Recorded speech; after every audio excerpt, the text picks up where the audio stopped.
এটাই চিকনা শাক, এটা চিকনে শাক। হ্যাঁ চিকনা শাক এইটা। এই লাল লালটা, লাল ফুলটা পার্টিকুলার। এটা হচ্ছে চিকনে শাক। এটা কিভাবে খাওয়া হয় এই চিকনে শাক? সুইট পটেটোর সঙ্গে। সুইট পটেটো মানে রাঙা আলু। হ্যাঁ রাঙা আলু চচ্চড়ি করে অথবা ভাতে দিয়ে সিদ্ধ করে তার সাথে মেখে। বাহ।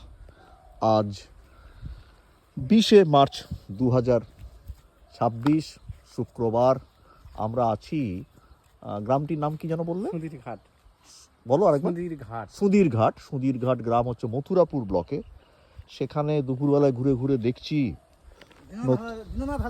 দীননাথ হালদারের বাড়িতে এবং দীননাথ আমাদেরকে চেনাচ্ছে গ্রাম, চেনাচ্ছে শাক সবজির, সব তো জানি না, গ্রাম বাংলাকে কতটুকু আর চিনতে পারলাম।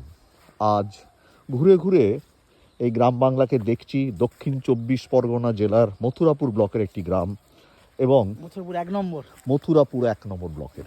এবং এই গ্রামে থাকার যে আনন্দ, গ্রামে কিছুক্ষণ সময় কাটানোর যে আনন্দ, সেটাকে উপভোগ করছি আজ এই 20শে মার্চ 2026 শুক্রবার বেলা 1:30।